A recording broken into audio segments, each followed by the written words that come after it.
On a flight across the Pacific Ocean, a well-dressed male flight attendant made a serious mistake when he treated a pregnant black woman sitting in a first-class seat as a nuisance. Tensions exploded when the attendant slapped the woman hard across the face. But he would soon regret his actions when the true identity of the pregnant black woman was revealed. Before we go back, let us know where you're watching from. And subscribe, because tomorrow I've got something extra special for you.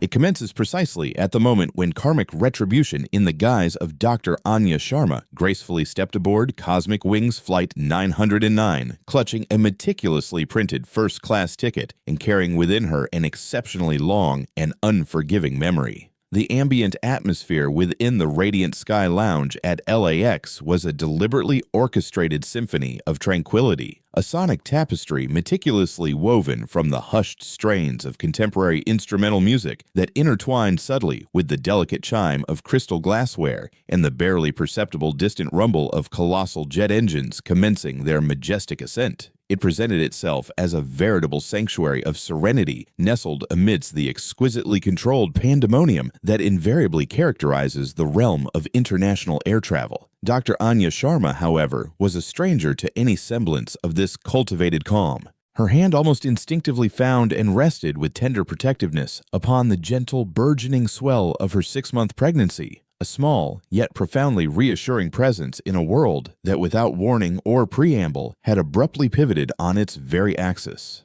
Her personal mobile device vibrated softly, signaling the arrival of yet another urgent communique from her older brother currently stationed in Tokyo. Father's condition remained stable. The text message relayed its digital brevity, failing to fully convey the underlying concern, but the medical professionals attending to him are still expressing considerable apprehension. He has rather persistently been inquiring about your immediate presence. Anya, a highly esteemed and profoundly accomplished neurosurgeon, celebrated for her pioneering work from the renowned Cedars-Sinai Medical Center, was habitually accustomed to being the unwavering beacon of calm, the purveyor of meticulously measured and reassuring updates, rather than the recipient of such disquieting missives. The biting irony of the situation presented itself as a particularly acrid draft. She had, with barely a moment's notice, secured this last-minute transatlantic flight, reluctantly leaving her beloved husband Julian to skillfully navigate a critically important investor meeting unfolding concurrently in Seattle. He had, with an unwavering conviction in his voice, steadfastly insisted upon her immediate departure, his vocal timbre a warm, steadfast anchor of reassurance resonating through the telephone's receiver.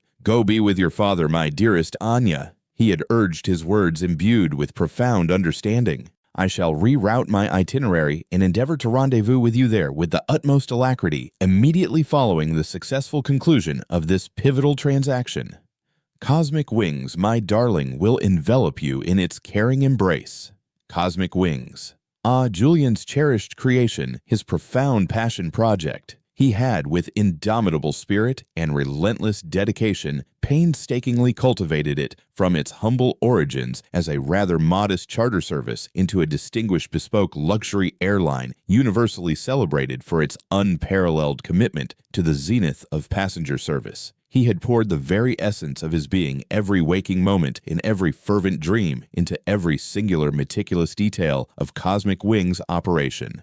This dedication commenced with the extraordinarily high thread count of the fine Egyptian cotton duvets gracing the lavish sleep pods, each fiber chosen for its unparalleled softness and luxurious feel, extending all the way to the exquisite, expertly curated wine selection, a symphony of vintages meticulously chosen by a certified sommelier to complement every discerning palate. For Anya, the act of flying with Cosmic Wings typically invoked a profoundly comforting sensation akin to an organic extension of her own personal domicile, a mobile sanctuary that mirrored the exquisite comforts of her home life. On this particular fraught day, however, it served as nothing more than a utilitarian means to an urgent end, a 10-hour chasm of profound anxiety, an arduous temporal expanse of gnawing apprehension that she felt a desperate pressing need to traverse, to bridge, to conquer. As she was ceremoniously escorted towards the designated gate for priority boarding, a profoundly unwelcome yet disarmingly familiar wave of morning sickness, a cruel and persistent companion washed over her, an uninvited guest that had, with exasperating persistence and a blatant disregard for courtesy, far overstayed its customary first trimester welcome. The air in the jet bridge seemed to thicken each breath a conscious effort. All she harbored as her singular desire was to cocoon herself within the plush, welcoming confines of her allocated seat, an insulated haven designed for maximum comfort, clutching a chilled bottle of crystalline water and enveloping herself in a soft virgin wool blanket, effectively vanishing from the intrusive gaze of the world until the precise moment their colossal aircraft made its gentle welcome descent at Narita International Airport. She located her assigned sanctuary seat 1A, a private expansive suite nestled at the very vanguard of the first-class cabin, a cocoon of luxury and privacy. She slowly, deliberately settled into the sumptuous, supple leather, her weary body emitting a profound, almost audible sigh of exquisite relief, the tension in her muscles slowly easing. She had merely just begun to draw her eyelids shut, seeking a moment of ephemeral respite, a precious instant of silence and peace, when a crisp, almost unnervingly sharp masculine voice, devoid of any genuine warmth, cleaved through her momentary and desperately sought-after peace. "Madam, if you please, I shall require to take possession of your outerwear and to securely stow your personal handbag in preparation for our impending ascent." The male flight attendant articulated his voice devoid of any discernible warmth, its tone clipped and formal, his name tag plainly proclaiming him as Derek Stone. He was a gentleman in his late 40s, his hair meticulously combed back into a severe, almost architectural style, betraying a rigid attention to detail, and his mouth contorted into a perfunctory smile, a mere professional contortion that regrettably failed to extend its reach to the cold, unsettlingly distant azure of his eyes, which seemed to hold a perpetually skeptical glint. An palpable aura of rigid, uncompromising authority seemed to emanate from his very being, saturating the space around him, the sort of demeanor cultivated over the course of countless decades, spent meticulously enforcing the intricate minutiae of federal aviation regulations, and rather conspicuously silently rendering judgment, often with a subtle sneer, upon the seemingly innocuous carry-on luggage of unsuspecting passengers. "Of course," Anya responded, her voice betraying a hint of profound weariness, a fatigue that stemmed not just from her travel, but from the inherent expectation of calm during flight. "Might I perhaps be afforded the convenience of a bottle of fresh chilled water prior to our departure? I find myself experiencing a slight degree of physical discomfort, an unfortunate side effect of my condition." Derek's perfunctory smile tightened perceptibly, almost imperceptibly, a subtle contraction of his facial muscles that spoke volumes of his irritation. "Our comprehensive beverage service," he stated with a tone of unyielding finality, a definitive pronouncement from which no deviation was permitted, "will commence only once we have attained our designated cruising altitude, madam, as per established protocol." "I apprehend your directive," Anya calmly articulated, making a concerted effort to maintain the unwavering equilibrium of her vocal tone. "However, I find myself experiencing a degree of dehydration. Being in a state of advanced pregnancy, a modest bottle of simple water would indeed provide considerable alleviation." Derek's gaze, fleeting, yet imbued with an unmistakable air of dismissiveness, briefly swept over Anya's discernible abdominal protrusion, a subtle, indecipherable flicker manifesting within the depths of his eyes. It was a particular kind of scrutiny, a nuanced visual assessment that Anya had regrettably encountered on previous occasions, a refined, subtle concoction of veiled skepticism and ill-concealed exasperation. It was precisely the sort of scrutinizing gaze that implicitly questioned her inherent right to occupy this particular seating arrangement on this specific mode of conveyance. The established regulations, he articulated with an unyielding finality, are meticulously crafted for the universal safety of all individuals. Consequently, all personal effects must be properly stowed, and all passengers are strictly obligated to remain seated. Subsequent to the captain's deactivation of the illuminated seatbelt indicator, I shall then, and only then, ascertain the feasibility of your request. With that definitive pronouncement, he swiftly retrieved Anya's personal handbag and her coat, disappearing from her immediate view with an air of decisive finality. Anya exhaled a profound sigh, allowing her head to gently recline against the plush headrest. It was in the grand scheme of things an exceedingly minor point of contention, a mere bottle of water. Yet the abrupt dismissive refusal resonated with an undeniably personal sting. She made a conscious effort to brush it aside, attributing the attendant's curtness to the pervasive stress of his demanding profession, or perhaps to her own heightened pregnancy-induced sensitivities. The colossal aircraft, with a barely perceptible tremor, began its slow, deliberate retraction from the confines of the gate. The pre-flight safety video featuring a brief yet charming cameo from Julian that consistently elicited a gentle smile upon her countenance flickered to vibrant life on the individual cabin screens. As the formidable aircraft commenced its measured taxi towards the designated runway, Anya conscientiously attempted to adjust her seatbelt. The standard-issue restraint uncomfortably dug into her lower abdomen with an almost abrasive insistence. She had undertaken air travel merely 3 weeks prior, and the cabin crew on that occasion had, with remarkable alacrity and discretion, immediately provided her with a seatbelt extender explicitly for the twin purposes of comfort and enhanced safety. She meticulously scanned the immediate vicinity for the illuminated call button, but Derek was already in the process of executing his final authoritative pass through the elongated cabin. "Excuse me," Anya articulated softly, her voice a gentle inquiry as Derek approached her section. "Might I, if it is at all possible, be furnished with a seatbelt extender? This particular restraint is proving to be rather uncomfortable." Derek abruptly halted his measured stride, his posture noticeably stiffening into a rigid, almost martial stance. He cast a condescending glance downwards at Anya, then at the meticulously fastened belt, his lips compressing into a thin, disapproving line. "Madam," he stated, his voice edged with a tone of admonishment, "it is imperative that you are adequately secured for the impending takeoff sequence. The restraint is meticulously engineered to reside low and tightly across your hip bones."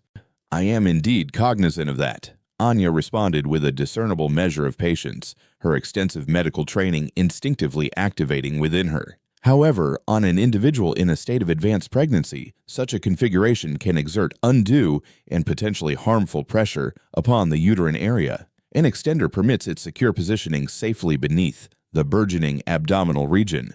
Your esteemed colleague on my recent flight from Baltimore, I must note, provided me with one without any discernible difficulty whatsoever. Derek's facial expression visibly soured, contorting into a mask of undisguised displeasure. "I am the designated purser on this particular flight," he snapped, his voice now demonstrably elevated to a pitch sufficient to command the undivided attention of the passenger occupying seat 2A, a youthful gentleman adorned with headphones casually draped around his neck, who was now observing the unfolding exchange with an expression of undisguised curiosity. "And I am unequivocally informing you that you are wearing the restraint precisely as it is intended to be worn. We do not, as a matter of policy, indiscriminately dispense extenders simply because a passenger finds the standard belt uncomfortable. They are specifically allocated for passengers of substantial physical size who are otherwise incapable of securing the belt in the prescribed manner." The unspoken implication embedded within his words was strikingly transparent and simultaneously profoundly offensive. Anya felt a searing wave of indignant anger surge within her chest cavity, but with a supreme effort of will, she deliberately suppressed it. "This is not a matter of mere comfort," she articulated, her voice imbued with a quiet but unwavering conviction. "This is, in fact, a fundamental matter of safety. It is a standard operational procedure for pregnant passengers on the vast majority of prominent airlines, including, I am led to believe, this very esteemed establishment. I am entirely conversant with the established procedure," Derek retorted, his voice now imbued with a palpable edge of irritation. "And in my 25 years of dedicated flight service," he declared with a flourish of self-importance, "I have never once received a single complaint regarding my adherence to protocol. Kindly maintain the belt in its present configuration." He then made a decisive movement, clearly intending to disengage from the confrontation and proceed with his duties. This encounter had, at this critical juncture, transcended the mundane confines of a simple request for a seatbelt extender or a bottle of water. It had instead irrevocably devolved into a fundamental test of personal dignity. "I am a medical doctor," Anya stated, her voice, though carefully modulated and low, resonated with an unanticipated firmness imbued with an intrinsic authority that Derek was clearly unprepared for. And I am unequivocally informing you that this particular configuration poses a direct and tangible risk to the well-being of my unborn child. I shall not under any circumstances jeopardize the safety of my baby due to your obstinate refusal to adhere to your own airline's meticulously established protocols. I insist that you immediately provide me with an extender or alternatively summon the captain to my presence. The immediate environs of the cabin descended into an unnerving, profound silence. The youthful gentleman in seat 2A, whose personal identification confirmed him as Maya, had, with discreet dexterity, propped her personal mobile device upon her tray table and had commenced recording the unfolding drama. Derek's countenance, already remarkably pale, transformed into a mottled, livid crimson. To be so directly, so unequivocally challenged, and in such a brazenly public manner by this particular woman, it struck him as an egregious affront to his meticulously cultivated authority, honed over decades of unyielding adherence to rules, to his long-standing venerated experience, which he considered unimpeachable, and indeed to his entire deeply ingrained sense of order and hierarchy that defined his professional existence. In the rapidly narrowing confines of his agitated mind, a mind now clouding with prejudice, Anya had ceased to be a mere passenger deserving of his attention. She had instead metastasized into an insidious problem, an impertinent, uppity female who in his distorted perception erroneously believed her first-class ticket, a symbol of privilege, somehow endowed her with an unassailable right to question the judgment and directives of the esteemed, experienced crew. All the accumulated frustrations of his day, a vexatious altercation with his estranged spouse concerning financial matters, a particularly acrimonious phone call that morning, the palpable irritation of a younger, less experienced flight attendant being assigned a demonstrably more desirable trans-European route, an assignment he felt was rightfully his, the relentless, unyielding pressure intrinsic to his demanding profession, a constant weight on his shoulders. All of these disparate anxieties coalesced into a singular blinding point of white-hot, incandescent fury, a concentrated burst of venom directly aimed at the unsuspecting Dr. Anya Sharma. "I am the singular authority figure here, madam," Derek hissed, his voice a venomous whisper laced with barely contained rage as he leaned precipitously downwards, his face mere inches from Anya's own invading her personal space. "You shall comply precisely as you are instructed. You will recline in your seat. You will maintain a state of absolute quietude, and you will under no circumstances presume to question my directives again.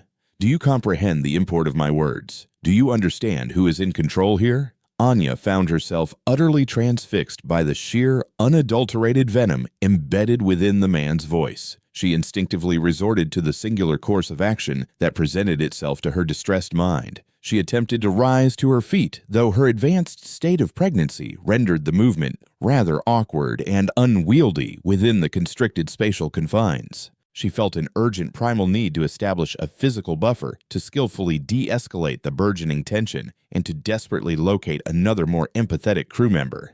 "I will not be addressed in such a derogatory manner." Anya articulated, her voice trembling almost imperceptibly, with a complex admixture of profound shock and burgeoning indignation. "I am a paying passenger, and you are—" She was denied the opportunity to complete her sentence. In a sudden explosive flash of unadulterated, unbridled rage, Derek's hand shot out with terrifying swiftness. The resulting sound was a sickeningly sharp crack that resonated with brutal clarity through the hushed hum of the aircraft cabin, a slap delivered with a forceful, stinging precision directly across Anya's face. Time in that horrific instant appeared to congeal, to freeze in its temporal progression. Anya stumbled backward precipitously into the unforgiving embrace of her seat, her hand instinctively flying to her throbbing cheek, her mind reeling in utter disbelief. The acute physical sting upon her skin was in truth an insignificant discomfort when contrasted with the profound shock, the absolute and undeniable violation of her person.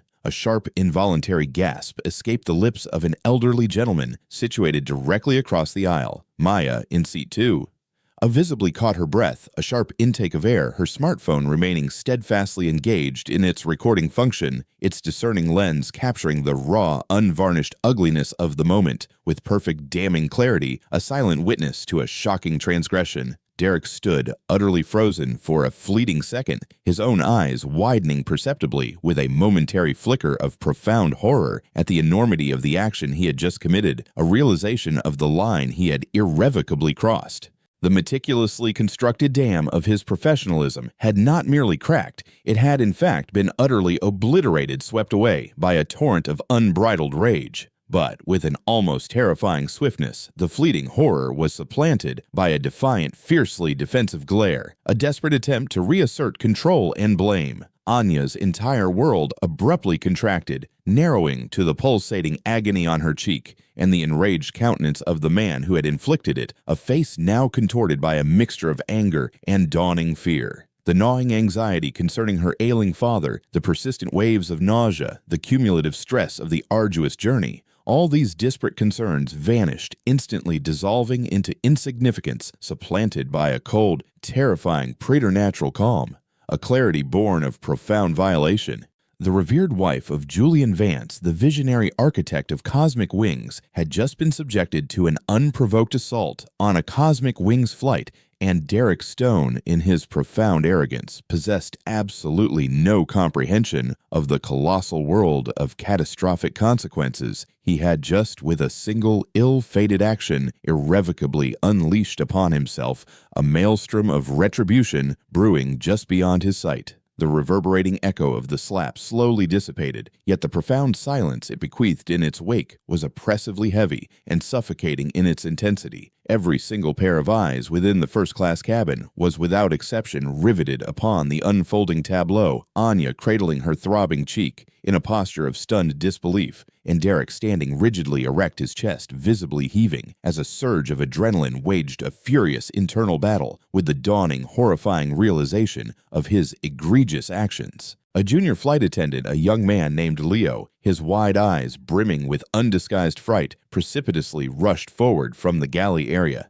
"Derek, what transpired?" he inquired, his voice laced with concern. Derek shot him a venomous, piercing glare. "This particular passenger," he hissed, his voice barely controlled, became aggressively disruptive, and unfastened her seatbelt during the critical taxiing phase. She posed an immediate threat. The blatant falsehood was transparent, a desperate, frantic scramble to fundamentally distort the immediate reality. But Maya in seat 2A was having none of it. She slowly lowered her smartphone, her face now conspicuously pale, with profound shock. "A threat," she retorted, her voice trembling slightly, but imbued with an unwavering firmness. "She merely requested a seatbelt extender. You screamed directly into her face, and then you physically struck her. I possess the entirety of the incident recorded on video." Derek's head snapped abruptly towards her, his eyes wild and unfocused. "You are explicitly prohibited from filming the crew," he shrieked. "That constitutes a federal offense." "Assaulting a pregnant passenger," Maya retorted, her voice still quivering slightly, but undeniably resolute, "is, I dare say, a matter of considerably greater severity. Do you not concur?" The growing commotion, now audible to all, finally reached the confines of the cockpit. A calm, yet undeniably authoritative female voice resonated through the aircraft's intercom system. "Cabin crew," the voice commanded, "report to the flight deck. Immediately." It was Captain Kenji Tanaka, a no-nonsense seasoned veteran pilot, universally renowned for his unshakable, imperturbable demeanor. Leo, his countenance a mask of terror, but imbued with a nascent sense of resolve, gently touched Derek's arm. "We must proceed," he urged softly. As Derek was ceremoniously led away, his face a grim mask of defiant fury, Leo paused briefly beside Anya's seat. "Madam Dr. Sharma, are you perchance entirely well?" he inquired, his voice laced with genuine solicitude and a visible tremor of concern. "I am profoundly, unequivocally sorry for what you have endured. Allow me to immediately procure some water for you, perhaps an ice pack, anything to alleviate your distress." Anya, with considerable effort, finally managed to locate her voice, though it emerged as a raspy, strained whisper, barely audible above the cabin's low hum. "My baby," she articulated, her voice catching in her throat thick with rising panic. "I experienced a sharp, sudden pain when he—" She was unable to complete the sentence, her hand instinctively flying to her abdomen, where a searing cramp was constricting with the intensity of a clenched fist, a terrifying physical manifestation of her emotional trauma. The cumulative stress, the profound shock, the sudden physical jolt, It was all converging with terrifying precision upon the most vulnerable and precious part of her being the life growing within her. Panic flared unequivocally in Leo's wide eyes, instantly understanding the gravity of her words. All right, he stammered, his voice laced with urgent, desperate reassurances. We are initiating an immediate return to the gate. The captain has already made the requisite arrangements for medical personnel to meet our arrival. A full team of paramedics is on standby. The colossal aircraft, which had been steadily approaching the runway, its powerful engines roaring with anticipation of takeoff, commenced a slow, deliberate pivot, gradually turning back towards the expansive terminal building, its dreams of flight aborted. An announcement delivered with an almost chilling lack of discernible emotion, but carrying an unmistakable weight of authority, emanated from the aircraft's speakers belonging to Captain Kenji Tanaka. Ladies and gentlemen, this is your captain speaking. Due to a significant security incident transpiring within the cabin, we are regrettably initiating an immediate return to the gate. We deeply appreciate your continued patience during this unforeseen delay. Further information will be provided to you shortly. Passengers in the more distant cabins began to murmur amongst themselves, their inherent curiosity visibly piqued. In the first-class section, the ambient atmosphere was palpably thick, with a shared, pervasive sense of profound shock. The elderly gentleman who had previously gasped a Mr. Harrison leaned solicitously across the aisle. "My dear lady, are you in fact entirely all right?" he inquired, his voice filled with genuine concern. I bore witness to the entirety of the incident. That individual was quite frankly a clear and present menace. You conversely maintained a state of exemplary composure. Thank you. Anya whispered the unsolicited validation, providing a small, yet profoundly comforting balm to her raw nerves. She gratefully accepted the ice pack that Leo offered, pressing it gently to her throbbing cheek. The immediate physical pain was by now merely a dull, persistent ache, yet the profound emotional turmoil within her raged like an untamed tempest. Her primary concern with stark immediacy shifted entirely to the precious, vulnerable life residing within her. The abdominal cramping terrifyingly remained persistent, a chilling, stark reminder of her baby's inherent fragility. When the colossal aircraft finally docked at the gate, the jet bridge connected with a soft, resonant thud that, in her heightened state, sounded ominously akin to a judge's gavel descending. The aircraft's main door opened not to eager, disembarking passengers, but to the authoritative presence of 2 Port Authority police officers and a meticulously organized team of paramedics. They advanced directly and purposefully towards Anya's seat. Derek Stone was ceremoniously escorted off the aircraft, first his countenance a mask of stony defiance, conspicuously refusing to engage in direct eye contact with anyone. The attending police officers conducted themselves with an impeccable standard of professionalism, their demeanor quiet and efficient, respectfully requesting his accompaniment. The paramedics, conversely, were remarkably gentle and exceptionally efficient, meticulously checking Anya's vital signs and attentively listening to her detailed description of the persistent cramping. "We need to transport you to a medical facility for comprehensive monitoring, ma'am," the lead paramedic articulated kindly, his voice imbued with a reassuring tone. Purely as a precautionary measure, as they provided gentle assistance to help her to her feet, a representative from Cosmic Wings ground staff, a distinguished gentleman in a meticulously tailored suit named Officer Davies, approached her. His face was a perfect tableau of professional solicitude and genuine concern.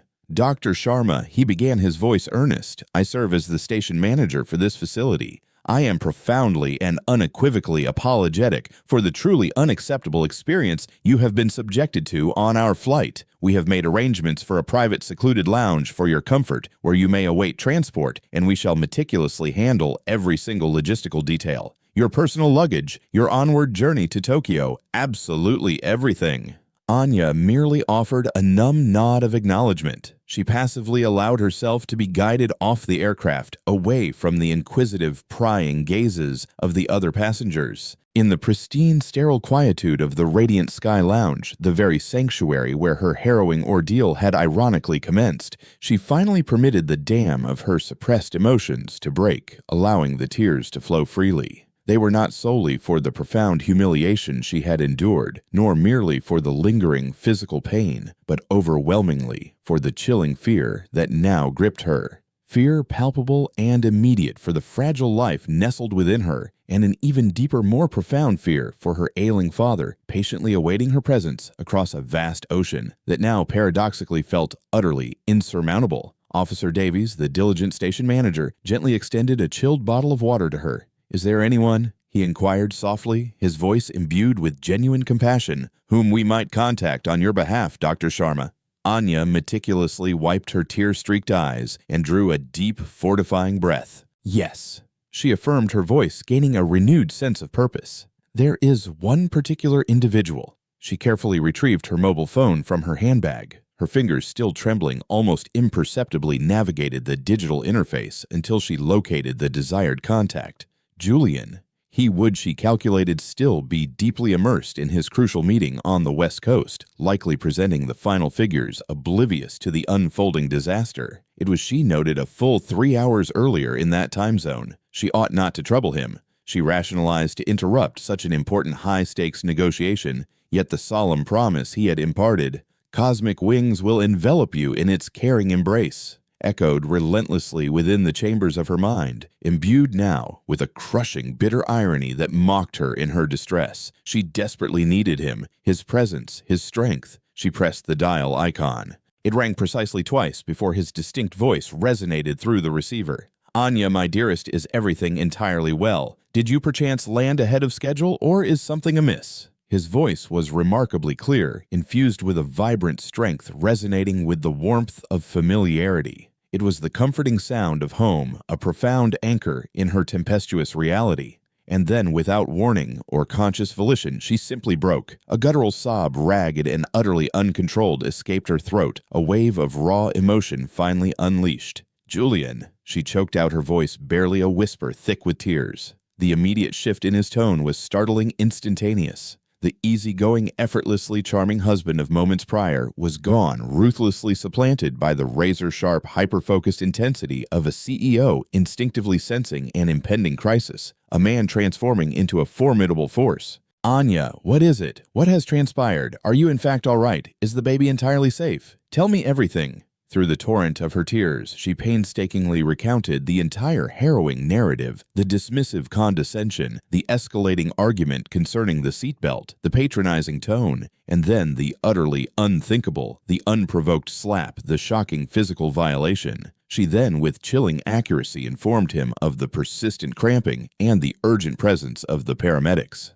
On the opposite end of the telephone line, a formidable 3,000 miles away, in a meticulously appointed glass-walled boardroom nestled within a towering Seattle skyscraper, Julian Vance became utterly, terrifyingly still. The discerning investors seated across the polished table, their faces now etched with confusion and unease, watched in rapt, stunned silence as every vestige of warmth of benign humanity, inexplicably drained from his meticulously composed countenance, replaced in a chilling transformation by an expression of such cold, meticulously controlled fury that it seemed quite literally to lower the ambient temperature of the entire room by several degrees, chilling them to the bone. He slowly, deliberately raised a single hand, a silent, imperious command for immediate and absolute cessation of all discussion, and then with an almost preternatural grace, pivoted his formidable frame, turning his back to the assembly of awestruck investors. His voice, when he finally addressed Anya, was terrifyingly soft, almost a silken whisper, yet imbued with an unmistakable undercurrent of raw power. "What was his name, my darling Anya?" "Derek." Anya whispered, her voice barely audible. "Derek Stone." "Understood, my precious?" he responded, his voice regaining a fraction of its former warmth, though still rigidly controlled. "Listen to me intently. You are at this precise moment entirely safe. Allow the medical professionals to transport you to the hospital without delay. Ensure you undergo a thorough examination. That and that alone is your singular paramount priority. Do not under any circumstances concern yourself with your father. Do not concern yourself with your luggage. Do not for a single moment concern yourself with anything at all. I am personally handling every single aspect of this situation." "But your meeting," Anya interjected, her voice laced with concern, "the crucial meeting." "The meeting is irrevocably concluded," he stated, his voice flat and unyielding, hard as polished granite. "I am already en route. I love you." He disconnected the call. He then turned back his formidable presence, reasserted to face the assemblage of stunned, speechless investors. "Gentlemen," he articulated, his voice resonating with an icy politeness, "I extend my sincere apologies. A severe and unforeseen family emergency has regrettably arisen. We shall perforce have to postpone our discussions." Without uttering another solitary word, he meticulously packed his executive briefcase, his movements precise, economical, and imbued with an unsettling efficiency. His personal assistant, a diligent young man named Noah, scurried after him, visibly flustered. "Mr. Vance," Noah stammered, his voice laced with confusion, "what precisely shall I convey to them? Where are you departing to?" Julian did not deviate from his unyielding stride as he made a direct course for the private executive elevator.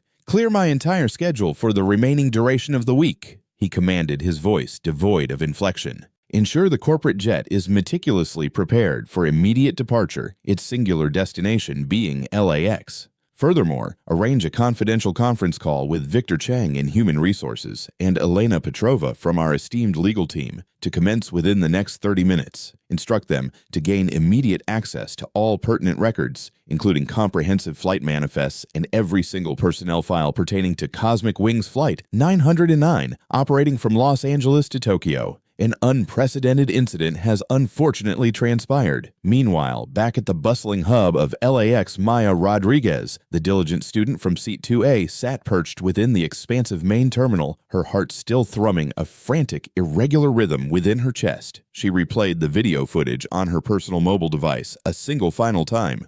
The audio quality was chillingly crystal clear. The sharp, sickening crack of the slap the male flight attendant snarled guttural words, the pregnant woman's profound gasp of agonizing pain. It was in its stark simplicity utterly irrefutable. She knew with an unshakable conviction precisely what course of action she was ethically obligated to pursue. She accessed her various social media applications with a practiced ease. She meticulously composed a succinct yet powerfully resonant caption, "Unbelievable. A senior flight attendant on Cosmic Wings Flight 909 brutally physically assaults a pregnant black woman in first class simply for daring to request a seatbelt extender. Share this widely. This egregious act cannot under any circumstances be clandestinely swept under the proverbial rug." She then meticulously affixed the damning video recording and appended a series of impactful hashtags, #CosmicWings #Flight 909, assault #corporate accountability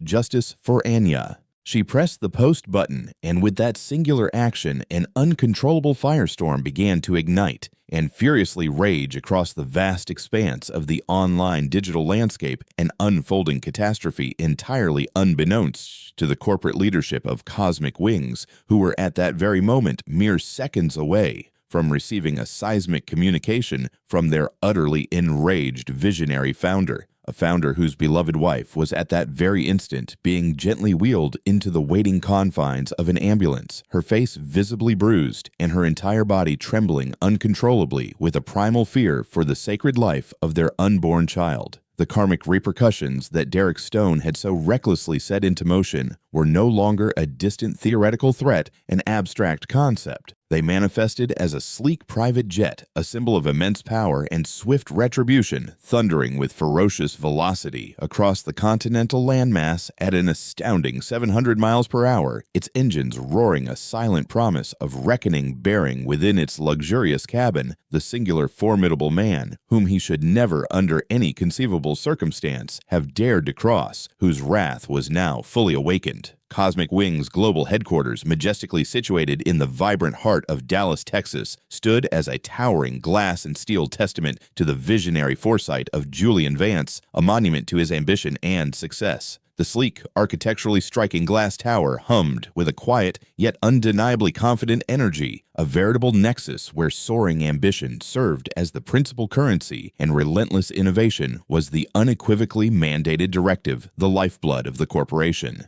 On this particular Tuesday afternoon, the 47th floor was permeated with the triumphant, lingering afterglow of the Seattle deal that Julian had ostensibly been on the cusp of finalizing, a deal poised to elevate the company to new heights. Senior vice presidents exchanged back-slapping congratulations, their faces alight with pride, and the airline's stock price was with predictable alacrity, steadily climbing, reflecting the prevailing mood of exuberant celebration, a joyous symphony of financial success. But on the antithetical side of the expansive floor, nestled within the meticulously firewalled secure enclaves of human resources and the legal department, insulated but not entirely impervious, a profoundly different, altogether more somber energy was steadily coalescing, a palpable sense of unease. A dark, palpably anxious pressure was insidiously building, fueled by a nascent rumor that had, like a serpentine whisper, stealthily snaked its way from the operational team stationed at LAX, a whispered dread that began to curdle the celebratory mood.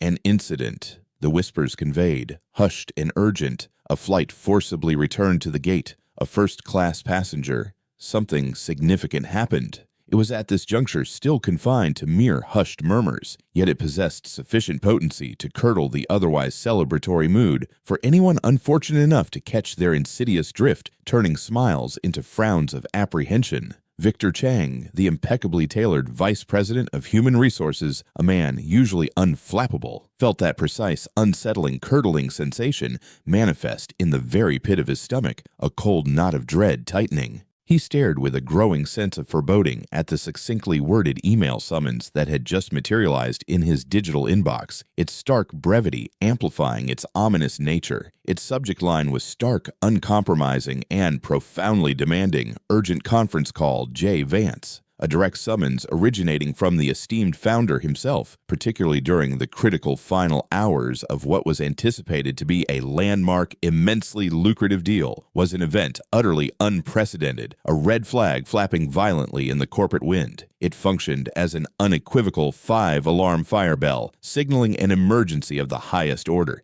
He immediately retrieved his personal mobile device and promptly dialed the extension for Elena Petrova, the airline's formidable general counsel, whose executive office was situated precisely one floor above his own, a woman whose legal acumen was legendary. Elena, he articulated, dispensing with any conventional preamble, his voice tinged with a nervous urgency. "Did you by chance receive the summons?" "Just now, Victor." Her voice responded, already sharpened and acutely alert, her usual easygoing demeanor replaced by a steely resolve. The affable, easygoing lawyer with whom he habitually exchanged jocular banter at various company mixers had vanished ruthlessly, supplanted by the formidable, battle-hardened litigator who had on countless occasions single-handedly preserved the airline millions upon millions of dollars a Titan in legal disputes. "My intuitive sense," she declared, her voice imbued with a quiet conviction that brooked no argument, "suggests this bears absolutely no connection whatsoever to the Seattle deal, despite the timing."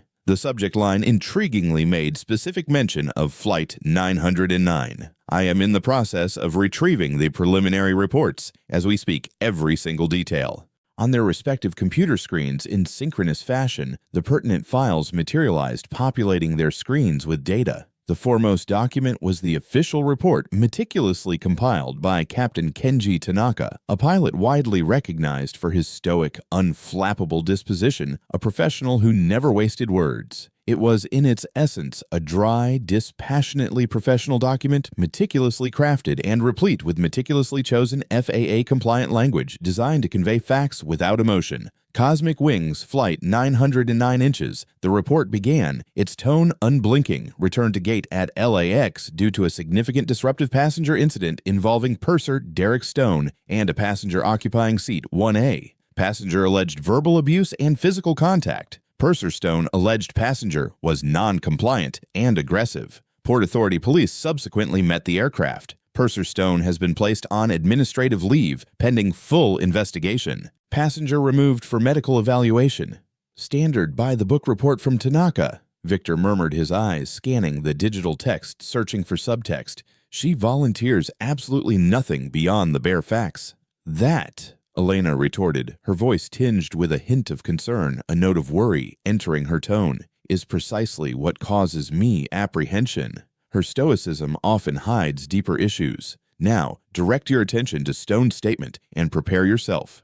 Victor accessed the second digital file, clicking open the document with a sense of foreboding. Derek Stone's self-penned report was, in essence, a meticulously crafted masterpiece of corporate self-preservation, a testament to his cunning. It painstakingly depicted a vivid, almost cinematic portrayal of a valiant flight attendant heroically under siege, a narrative designed to garner sympathy and absolve blame. He assiduously described the passenger as being unusually and excessively demanding from the very inception of her boarding process, portraying her as the instigator, and defiantly asserted that she adamantly refused multiple polite requests to meticulously secure her seatbelt in strict accordance with federal law, framing her as non-compliant. The climactic apex of his narrative culminated in a painstakingly crafted paragraph replete with passive, evasive, and deliberately circuitous language, a linguistic dance around the truth. The passenger's agitated state, the report disingenuously claimed its words carefully chosen to mislead, escalated to such a profound degree that she became a tangible physical threat to both her own person and, by extension, the entire cabin environment. In an earnest endeavor to de-escalate the burgeoning tension and to strategically create a safe physical buffer, I defensively raised my hands. In the inadvertent process of this protective gesture, I regrettably made unintended contact with the passenger's countenance while simultaneously gesturing emphatically for her to remain securely seated. Elena scoffed audibly, a sharp, disbelieving sound, her voice dripping with an almost visceral contempt. Inadvertently made contact while gesturing, she repeated her tone, mocking the absurdity of the phrase.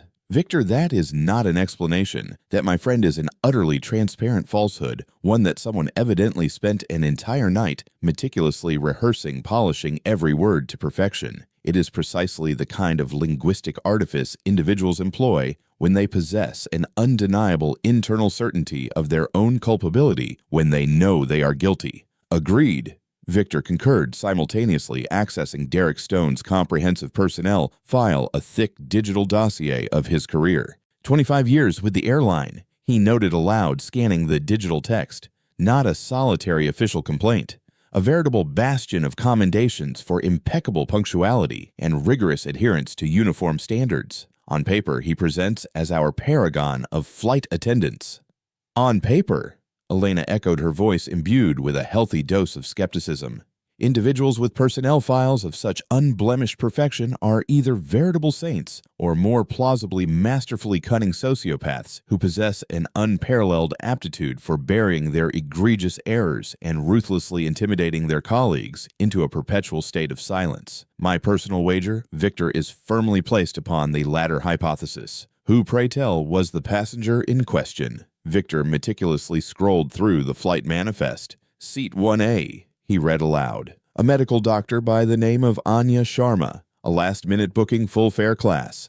A one-way ticket to Tokyo. No discernible frequent flyer history with us under that specific appellation. Before they could further engage in speculative theorizing, their meticulously guarded, dedicated conference line chimed with the distinct three-tone signal exclusively reserved for the executive channel. The caller identification was stark, uncompromising J. Vance. They both instinctively straightened perceptibly in their respective executive chairs, the ambient air within their offices abruptly feeling thinner, palpably charged with an almost electric tension. Victor, Elena, thank you for promptly joining this urgent call. Julian's voice permeated the speaker. There was absolutely no warmth in his tone, no discernible pleasantry. It was a voice meticulously stripped of all human emotion, save for a chilling, meticulously compressed fury. It was the unsettling auditory manifestation of a controlled, imminent explosion. I demand a comprehensive, fully unredacted report concerning the incident involving purser Derek Stone on Flight 909 at LAX earlier today. I require every single statement, the complete enumeration of every witness name, and a pristine copy of the purser's entire unblemished employment history to be physically present on my desk before my private aircraft touches down in Los Angeles. Of course, Julian Victor began making a valiant effort to maintain the unwavering equilibrium of his vocal tone. We have indeed just now accessed the initial preliminary reports. It appears there transpired a rather significant dispute concerning cabin safety procedures. It was not a dispute, Julian interjected, his voice cutting him off with the surgical precision of a honed blade. His vocal register dropped an entire octave, plunging into a chilling abyss of pure, unadulterated menace. It was an unprovoked assault. Your purser, your 25-year veteran, slapped a pregnant passenger directly across the face. The words, laden with their grim implications, landed upon Victor Chen and Elena Petrova like a tangible physical blow. Victor Chen felt the very blood drain precipitously from his face. Elena Petrova exhaled a short, sharp, involuntary breath. This, unequivocally, was a nightmare. A full-blown, potentially company-annihilating nightmare. The passenger occupying seat 1A. Julian continued, his voice now dangerously, terrifyingly quiet, a mere whisper of controlled fury, is Dr. Anya Sharma. I am going to require both of you to exercise the absolute full extent of your professional discretion and your formidable intelligence to fully comprehend the profound gravity of this situation when I inform you that Dr. Sharma is in fact my wife. For a full, agonizing 10 seconds, an absolute profound silence descended upon the telephone line, broken only by the frantic, rapid cadence of Victor Chang's own heart, relentlessly pounding in his ears.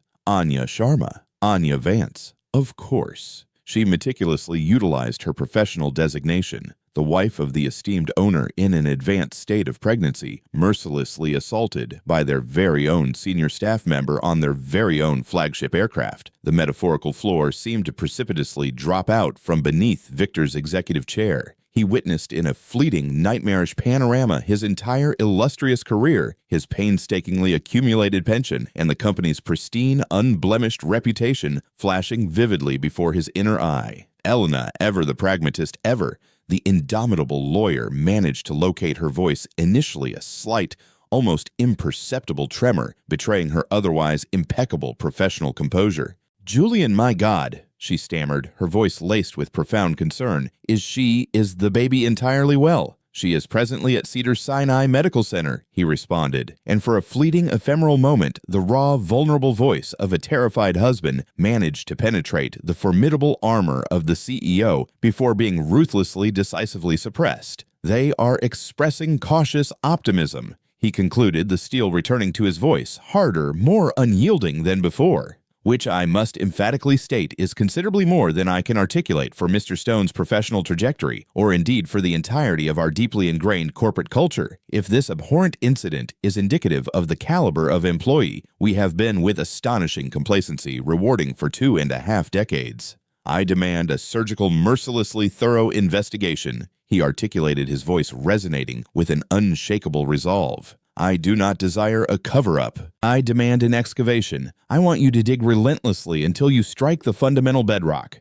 I want every single passenger from that first-class cabin to be contacted personally by a senior manager tonight. Not a perfunctory email, but a direct, empathetic phone call. Offer them our deepest apologies and meticulously procure their unvarnished, authentic statements. I demand the gate security footage, the lounge footage, and every single scrap of internal video footage from that specific aircraft. I require Mr. Derek Stone's work itinerary for the preceding 5 years, his comprehensive colleague reviews, both official and unofficial. Ascertain precisely with whom he habitually flew. Discover who within our ranks harbored a fear of his presence. I demand to know who meticulously trained him, who enthusiastically promoted him, and who with inexplicable regularity has been rubber stamping his ostensibly perfect service record. Am I unequivocally clear?" Crystal Julian Elena affirmed, her fingers already flying across her keyboard with a blur of frantic motion, dispatching a flurry of urgent emails to her legal team.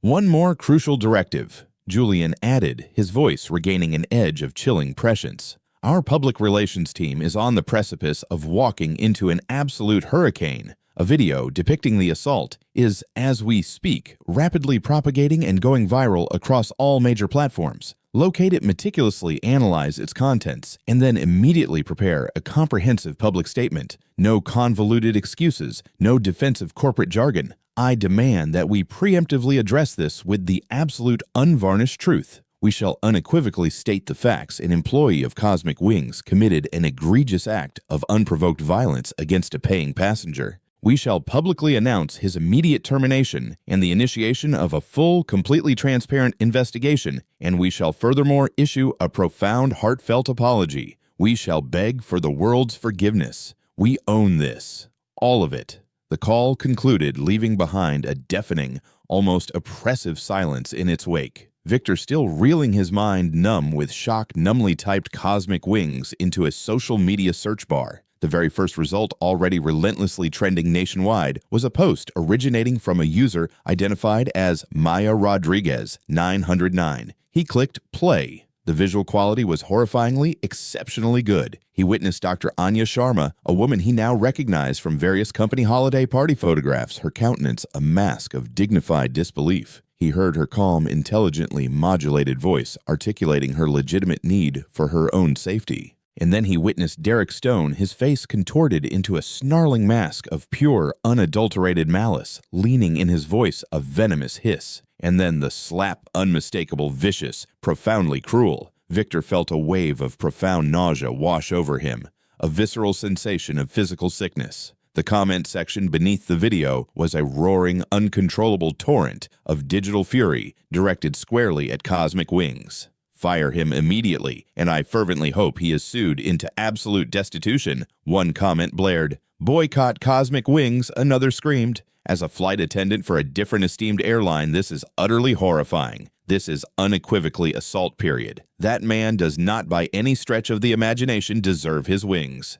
Just witness this breaking news on CNN's live feed. Yet another ominously declared, "Your stock valuation is poised to plummet catastrophically, Cosmic Wings. You are quite simply finished." It was already a full-blown digital tsunami. Major news outlets were eagerly running with the story. Their stock, merely hours prior, the undisputed pride of the market, was now grimly projected to open with a catastrophic, unprecedented decline. The lucrative Seattle deal, mere moments ago the company's paramount focus, was now utterly forgotten, relegated to the furthest recesses of their collective memory. Meanwhile, at the serene confines of Cedars-Sinai Medical Center, Anya lay in the quiet, gently dimmed ambiance of a private hospital room. The terrifying, persistent cramps had thankfully subsided, and the steady, rhythmic thump-thump-thump of her baby's strong, resilient heartbeat, reverberating gently from the fetal monitor, was at that precise moment the singular sound that held any discernible meaning. Dr. Evelyn Reed, the attending obstetrician, had been wonderfully, profoundly reassuring. "Everything appears perfectly stable, doctor." Sharma, she had articulated, her voice soft and calming. "The baby is remarkably strong, but we do, purely as a precaution, wish to retain you overnight for continued observation.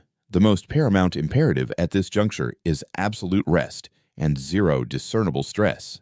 Easy for her to articulate such a directive, Anya scrolled through the news headlines on her personal mobile device and with a jolt saw it. Her very own countenance, a pixelated still frame meticulously extracted from the video, blurred yet unmistakably recognizable, juxtaposed beneath a blaring sensational headline, "Shocking video flight attendant assaults pregnant passenger on luxury airline." Reading the accompanying story, witnessing the visceral outpouring of outrage from countless thousands of complete strangers, was a profoundly bizarre, almost out-of-body experience. It was horrifyingly public, yet paradoxically it also served as a profound and undeniable validation. She had not, in fact, been irrational. She had not indeed overreacted. The collective world bore witness to precisely what she had so acutely felt. It was beyond any shadow of a doubt, unequivocally wrong.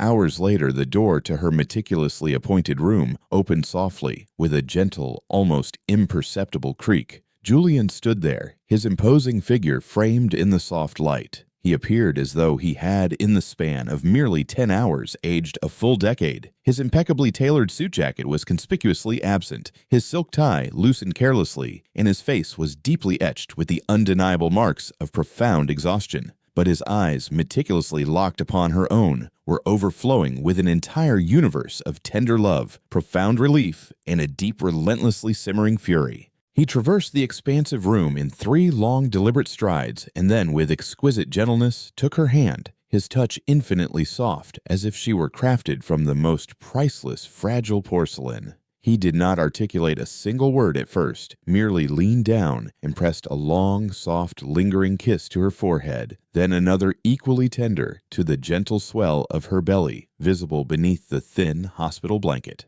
"I am so profoundly sorry, my dearest Anya," he finally whispered, his voice thick and hoarse with a raw emotion he rarely permitted himself to display. "I solemnly promised that my airline would meticulously care for you. I promised, and it, with inexplicable failure, utterly betrayed that promise in the most unimaginable, reprehensible manner. "It wasn't the entire airline, Julian," she responded softly, her delicate fingers gently tracing the worry lines that now deeply creased his brow. "It was merely one hateful, misguided individual."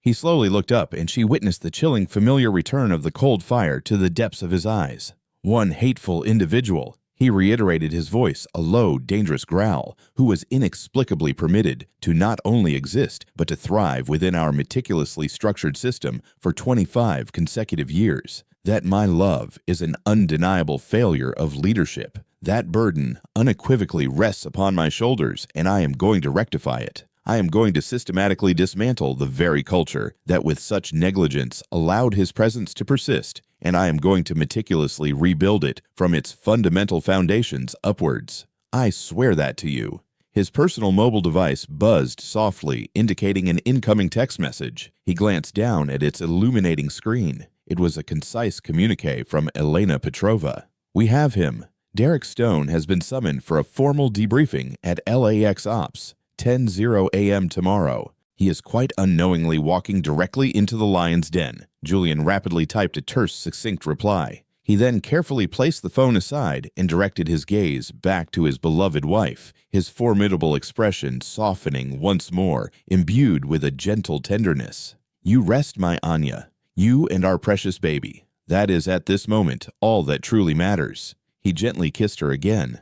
"I have a meeting of profound significance to attend tomorrow." He was no longer merely the concerned husband. He was once again the formidable founder, the decisive CEO, the ultimate owner. He was in his resurgent resolve the lion, and unyielding judgment was swiftly descending upon Los Angeles. The Cosmic Wings LAX Operations Center was a labyrinthine world that Derek Stone knew with intimate familiarity, a second home forged over decades. For 2.5 decades, its vast corridors had served as his personal domain, a familiar landscape of his daily authority, each turn, each door known implicitly. He strode down the lengthy hallway, the crisp, authoritative click of his polished dress shoes upon the gleaming terrazzo floor, serving as a familiar, comforting, percussive reminder of his own perceived importance, a rhythm of control. He experienced a nascent knot of anxiety, of course a small, nagging unease, but it was a shallow, entirely manageable sensation, one effortlessly overshadowed by an overwhelming, towering sense of righteous indignation, a conviction of his own blamelessness. His union representative had with unwavering clarity impressed upon him the critical importance of adhering rigidly to the predetermined script, a lifeline of carefully constructed lies. He had with diligent repetition replayed the meticulously crafted narrative within the confines of his own mind literally 100 times, until it had, through sheer force of reiteration, begun to feel like the absolute unadulterated truth, a reality manufactured by his own repetition. The passenger was profoundly agitated and utterly non-compliant. His rehearsed monologue began, delivered with an internal conviction, representing a clear and immediate danger during a critically sensitive phase of ground movement. "I genuinely felt threatened. My actions were solely undertaken to maintain absolute control and to meticulously ensure the universal safety of the cabin." The pervasive viral video was, in his dismissive estimation, nothing more than an irritating pest, an illegally recorded out-of-context snippet, cruelly stripped of all its vital nuance, a distortion of the real events. It was to his self-serving perception amateur theatrics pitted against his own decades of decorated meritorious service, an unfair challenge to his unblemished record. The company, he reasoned with the unwavering conviction of a seasoned veteran, would always, without fail, protect its own, its loyal employees. They would, he confidently surmised, quell this fleeting social media brush fire with a quiet, discreet settlement and a meticulously drafted non-disclosure agreement for the troublesome passenger, making the whole incident disappear. In a mere week, he assured himself the entire sordid affair would be utterly forgotten, a mere blip in the company's history. He was, he firmly believed, entirely safe, cloaked in an illusion of security. He meticulously adjusted the pristine collar of his crisp uniform shirt and with a practiced air of authority pushed open the heavy ornate oak door to the designated conference room. And then he froze. The very air seemed to rush precipitously from his lungs, leaving him breathless. This was not the small, sterile, nondescript debriefing room he had anticipated, the kind used for minor disciplinary actions. This was, in fact, the main boardroom, a chamber of formidable power he had in his entire career only ever glimpsed from the respectful distance of the hallway, a sanctum reserved for the highest echelons. A cavernous, imposing space of dark polished wood, brushed steel accents, and magnificent floor-to-ceiling windows that offered a panoramic sweeping vista of the bustling, intricate runways of LAX, a world of power and control. A colossal mahogany table so impeccably polished it reflected the grim, overcast sky outside, with mirror-like fidelity stretched down its prodigious length like a stern, unyielding judicial bench waiting to deliver judgment. At the furthest extremity, majestically silhouetted against the ambient light filtering through the window, sat a formidable panel of figures. He instantly recognized Victor Chang, the Vice President of Human Resources,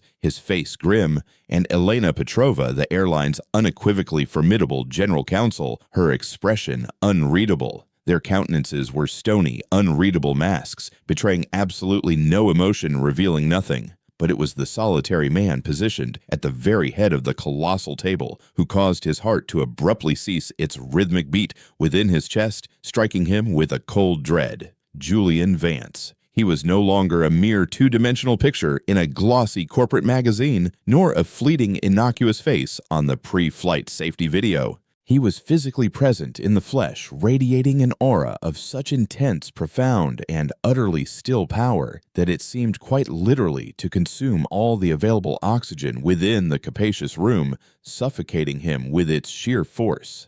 The CEO himself, here, for him.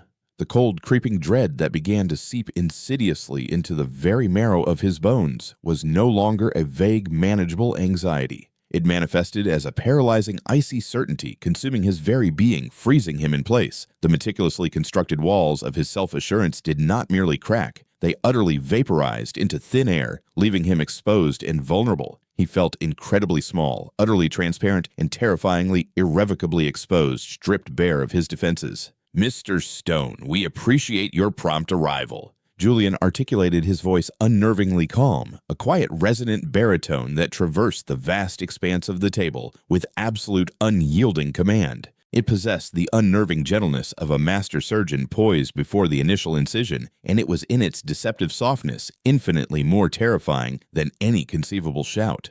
"Please do have a seat." His deliberate gesture indicated a single isolated chair positioned directly opposite his own imposing figure. The walk towards it felt like an interminable mile across a barren, desolate landscape. His polished dress shoes, once the confident sound of his authority, now seemed to echo with a pathetic, hollow, almost mocking click against the polished floor. He cautiously sat down, his back ramrod straight, his hands clasped so tightly in his lap that his knuckles appeared stark white against his skin. "We are convened here today, as you are undoubtedly aware, to meticulously discuss the incident that occurred on Cosmic Wings Flight 909 yesterday." Julian began his unwavering gaze, intense, piercing, and utterly relentless. He had not, Derek noted with growing alarm, blinked a single time. "I have meticulously reviewed your official statement. Prior to our proceeding with the presentation of the company's compelling evidence, I would like to extend to you the opportunity to comprehensively recount the sequence of events in your own words. Inform me, Mr. Stone, precisely what transpired from your unique perspective." It was, Derek immediately recognized, an undeniable trap, yet it presented itself as the singular solitary path offered to him. This was unequivocally his last desperate chance to sell the meticulously constructed lie. He cleared his throat, a dry, nervous sound, his voice emerging as a strained, reedy version of its usual authoritative self.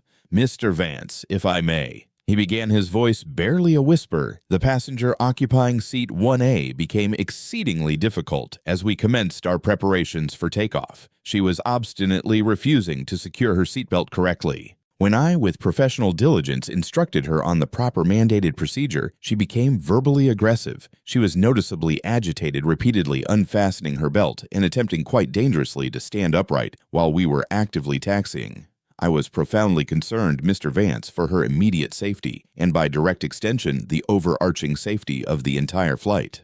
My sole unwavering intention was to skillfully de-escalate the burgeoning situation to create a necessary physical space. He trailed off the meticulously rehearsed words, suddenly sounding flimsy, absurdly hollow, and entirely unconvincing in the tomb-like silence that permeated the vast, imposing room. Julian listened with an unshakable patience, his formidable expression remaining utterly unchanged, unreadable. When Derek finally concluded his strained narrative, Julian nodded slowly, deliberately. A remarkably compelling narrative, he mused, his voice devoid of any discernible warmth, of a flight attendant valiantly acting under immense pressure to meticulously maintain order, a narrative one might even venture of heroism. Almost. He allowed the word to hang precariously in the chilled air for a protracted beat. "Unfortunately for you, Mr. Stone," he articulated, his voice now imbued with a chillingly dismissive tone. "It is a complete and utter fabrication." He then gestured subtly towards Elena Petrova.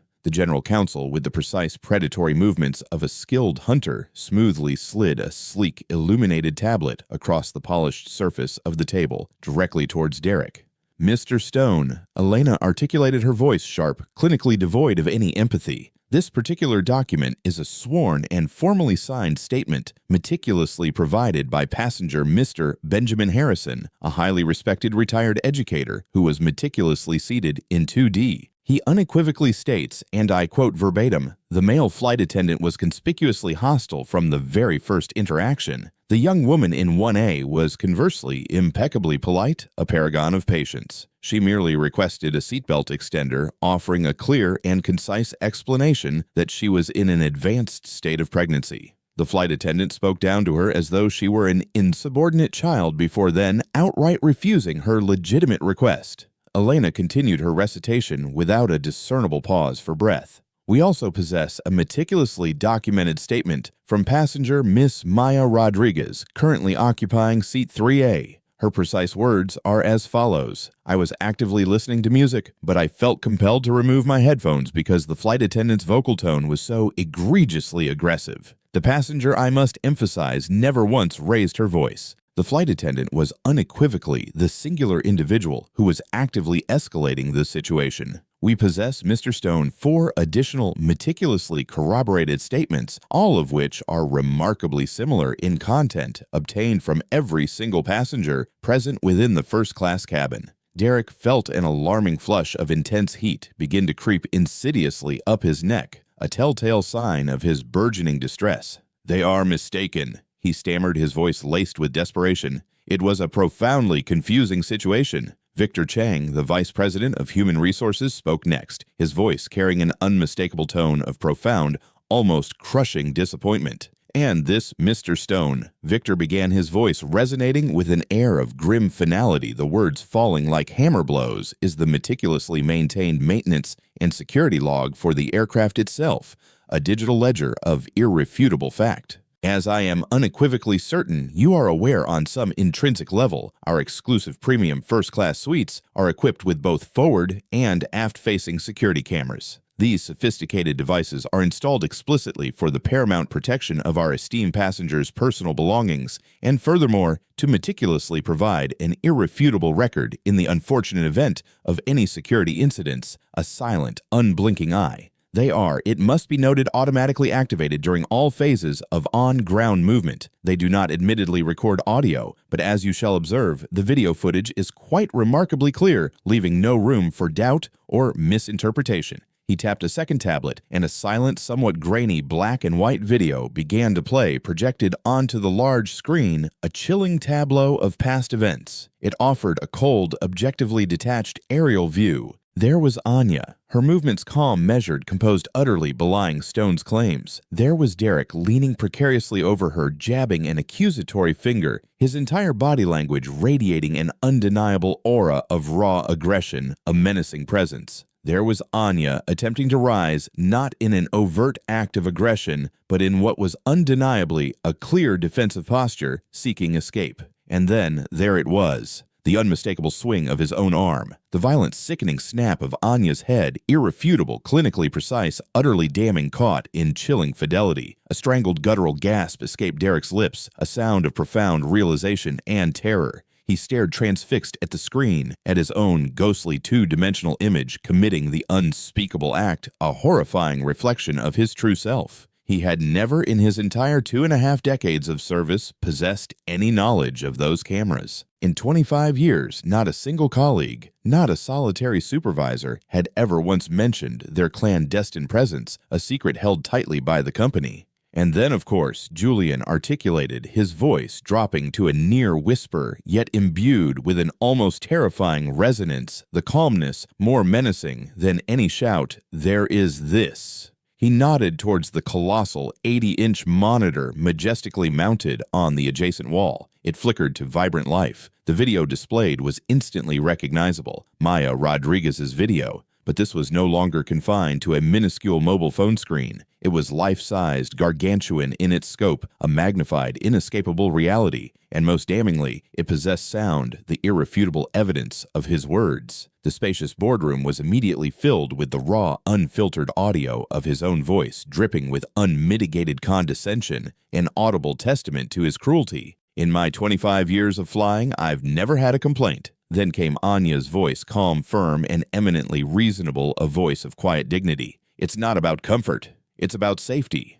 Then his own voice again rising to a venomous hiss, barely restrained fury. "I am the authority here. You will do as you are told." And then the sound, the sickening sharp crack of the slap, echoed through the high-tech speakers as loud and horrifyingly clear as it had been within the confined space of the aircraft cabin, a sound that would forever haunt him. It was immediately followed by the collective horrified gasp of the assembled passengers. The video abruptly concluded. The monitor went black. The silence that descended upon the room was absolute, profound, and overwhelmingly condemning, a heavy weight of judgment. Derek Stone finally broke. The trembling commenced in his hands, an involuntary tremor that rapidly propagated through his entire body, seizing him with uncontrollable spasms. A low, guttural, almost animalistic sob tore itself from his throat, a sound of utter despair. His meticulously constructed professional mask, his cultivated composure, his elaborate edifice of lies, all of it shattered into a million irreparable pieces, scattered like dust in the wind, leaving him utterly exposed and vulnerable. It was a terrible mistake. He cried, the words tumbling out in a desperate, pleading, uncontrollable rush, a frantic plea for mercy. A terrible, terrible mistake. I was merely having an exceptionally bad day. I am Mr. Vance, currently under an immeasurable amount of stress. The pressures of the job have been immense. Please, I have dedicated 25 years of my entire life to this esteemed company. 25 years. Does that not by any conceivable measure count for anything at all? Can that not be weighed against this single error? Julian leaned forward slowly, deliberately resting his elbows on the polished surface of the table. The calm, unnerving demeanor was utterly gone, replaced now by a cold, concentrated fire that blazed in the depths of his eyes, a righteous inferno. 25 years, Mr. Stone, he repeated, his voice low, intensely deliberate, and resonating with an undeniable power, each word a condemnation. For 25 years, you have proudly worn our distinguished uniform. For 25 years, you have faithfully drawn a consistent paycheck from this very company. A company meticulously constructed upon a singular, inviolable, sacred promise that every single soul who steps onto our aircraft will be treated with the utmost standard of service, with profound dignity, and above all, with unwavering respect, the very bedrock of our enterprise. And in a matter of mere minutes, Mr. Stone, you comprehensively incinerated that sacred promise, reducing it to mere ash, a smoldering ruin. Julian articulated, his voice imbued with a chilling finality that left no room for appeal. You did not merely experience a bad day. You systematically targeted and relentlessly abused a defenseless passenger, exploiting your position of authority. You obstinately refused her a simple standard issue safety device, a basic right. You deliberately chose to humiliate her rather than offer her genuine assistance, deriving some twisted satisfaction from her discomfort. And then with an act of unconscionable brutality, you physically assaulted her, a heinous crime. He paused, allowing his damning words to hang heavy and suffocating in the still air like an irrefutable indictment, each syllable a blow. You wish to discuss your 25 years of purportedly dedicated service. Allow me then to illuminate for you the true identity of the woman whom you so savagely assaulted. Allow me to speak to you of Dr. Anya Sharma. She is Mr. Stone, one of the nation's foremost, most brilliant neurosurgeons, a beacon of medical excellence. She dedicates her days to meticulously holding the incredibly fragile, intricate neurological pathways of children within her extraordinarily capable hands, performing miracles of healing. She was on that particular flight, Mr. Stone rushing with desperate urgency to the bedside of her beloved father, whom she, with profound apprehension, believed to be on the precipice of death, her heart heavy with familial duty. She is furthermore 6 months pregnant with a child that she and her husband have with unimaginable longing, desired for countless years, a precious life cultivated with hope and perseverance. A child for whom she tirelessly fought with every fiber of her being through years of trials. That Mr. Stone is precisely whom you struck. That is the precious life you treated with such unmitigated contempt, with such callous disregard. Derek stared at him, his tear-streaked face contorted into a mask of utter profound confusion. The extraordinary level of meticulous detail was jarring, disorienting. It simply did not compute, defied all logical understanding. How could you possibly possess such extensive knowledge about her? He whispered, his voice barely audible, a desperate plea for understanding a crack in his delusion. Julian Vance's face transformed in that precise moment into an expression of pure, cold, unyielding granite, a mask of implacable justice. He delivered the final devastating blow with the clinical precision of an executioner severing all hope. Because Dr. Anya Sharma is my wife, Mr. Stone, and that was my unborn child whose precious life you so recklessly placed at grave risk, a life I cherish above all else. The entire world for Derek Stone abruptly ceased its rotation. The very air seemed to crystallize, suspended in an unbearable tableau, as if time itself held its breath. For him, it felt as though the polished floor of the boardroom had utterly vanished precipitously, plunging him into a black, soundless, unfathomable abyss, a void of despair. His wife, the CEO's wife, the seemingly random uppity passenger in 1A, was in fact the wife of the man who held absolute ownership over the entire colossal airline, the very man who signed his paychecks. Every single disparate piece of the horrifying puzzle abruptly clicked into place. The immediate, inexplicable return to the gate, the sudden bewildering presence of the station manager, the astonishing rapidity of the ensuing investigation, the sheer unimaginable audacity of the CEO himself, sitting at this very table, presiding over his fate like a vengeful deity. It was not, he realized with dawning horror, a routine corporate debriefing. It was unequivocally a deeply personal judgment, a reckoning. The full, crushing, suffocating weight of his monumental, career-ending, life-altering miscalculation violently crashed down upon him, crushing him beneath its immense force, a weight he could not bear. He had not merely committed a mistake. He had instead committed an unforgivable, sacrilegious sin against the very throne itself, an act of defiance against the ultimate power. A broken animalistic sound of profound despair escaped his lips. "Oh God! Oh my God! I didn't know!" "No," Julian articulated, his voice utterly devoid of any discernible pity. "You did not, but it should never under any circumstances have mattered." He slowly rose to his feet, a decisive gesture signaling the irreversible conclusion of the proceedings. "Your employment with Cosmic Wings is hereby terminated effective immediately. You have, Mr. Stone, unequivocally disgraced the uniform that you once wore with such apparent pride. As of this precise moment, you are trespassing on company property and will be ceremoniously escorted from the premises." He then turned his unwavering gaze to Elena. "Our legal team will be in direct formal contact with your union representative regarding the comprehensive civil suit we shall be filing against you for material damages incurred to our esteemed brand and reputation. The criminal matter, Mr. Stone," Julian continued, his voice icily precise, "is already firmly in the capable hands of the Tokyo District Attorney's Office. We are, needless to say, their primary unwavering star witness."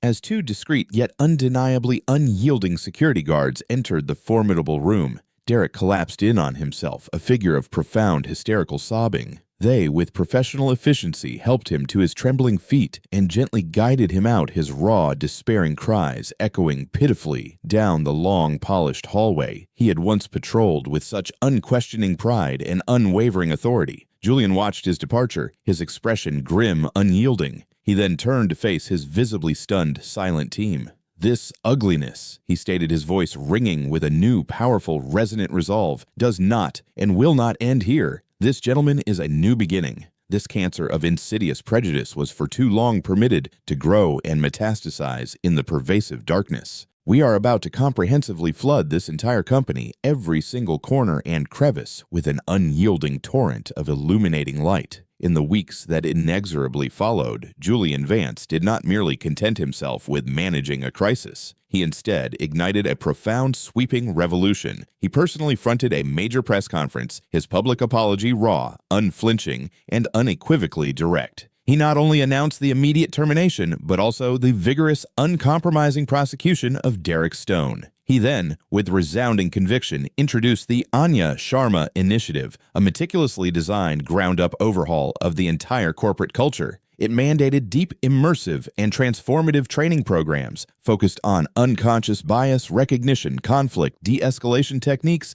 and dignified dignitary service, all meticulously designed and expertly co-led by leading civil rights experts. He publicly and with great fanfare promoted Leo, the compassionate junior flight attendant, celebrating him as the new exemplary standard of Cosmic Wings integrity. He further established the Maya Rodriguez Journalistic Courage Scholarship at the prestigious University of Tokyo. And most profoundly, at the emotionally charged launch of the initiative, a healthy, radiant, and undeniably resilient Anya stood proudly beside him, a living testament to their unwavering resolve. "What transpired to me," she stated, her voice steady, clear, and resonant with newfound purpose, "was undeniably born from prejudice, but the collective response to it can, and indeed must be born from a profound and unwavering sense of shared purpose. We cannot, alas, erase the ugly, regrettable moments of our collective past, but we bear a profound, undeniable obligation to meticulously learn from them, to painstakingly construct a better, fair, kinder future." The harrowing story of Cosmic Wings Flight 909 became an enduring industry legend, not merely as a stark cautionary tale of one man's spectacular self-inflicted downfall, but as the inspiring narrative of an airline that bravely confronted its darkest, most challenging moment, and rather than choosing to hide or retreat, elected instead to fundamentally transform itself. Cosmic Wings ascended to become an industry leader, not only in the realm of unparalleled luxury, but more significantly in the crucial domain of unimpeachable ethics. A potent legacy of unwavering accountability, profound rebirth, and universal respect meticulously forged in the crucible of one hateful, despicable act and the unwavering conviction of a devoted husband who courageously transformed a deeply personal violation into a resoundingly universal victory. It stands as an irrefutable testament to the profound truth that karma, far from operating through nebulous, mystical forces, often manifests through the clear, direct, and unyielding consequences of our own individual actions. He did not merely lose his employment. He faced a harsh public reckoning, severe legal penalties, and the irreversible searing shame of his prejudice being unequivocally broadcast to the entire world. His 25-year professional career was in a horrifying flash, utterly erased by a mere 25 seconds of unadulterated hate. But the true karma, the enduring transformative impact, was not solely encapsulated in his downfall, but rather in the profound, undeniably positive change it meticulously generated. Because of his reprehensible actions, a multi-billion-dollar airline was compelled with stark immediacy to confront its own reflection in the mirror and through that painful self-assessment to fundamentally become better. Innovative new training programs were meticulously conceived and diligently implemented. Brave and compassionate employees were publicly acknowledged and handsomely rewarded, and a new uncompromising standard of unyielding accountability was decisively set. It serves as a potent, timeless reminder that while one individual's cruelty can undeniably inflict immense, lasting pain, the courageous collective response to that very cruelty possesses the remarkable capacity to create far-reaching ripples of profoundly positive change. Ripples that extend immeasurably far beyond the initial singular event. If this compelling narrative of ultimate accountability and transformative justice resonated deeply within your being, we respectfully implore you to demonstrate your support by engaging with the content, kindly tapping the like button, generously sharing it with your circle of friends and acquaintances, and most importantly, subscribing to our channel. Your invaluable engagement directly contributes to our ongoing mission to illuminate and bring to wider public awareness more profoundly compelling and impactful stories such as this one. Join us to share meaningful stories by hitting the like and subscribe buttons. Don't forget to turn on the notification bell to start your day with profound lessons and heartfelt empathy.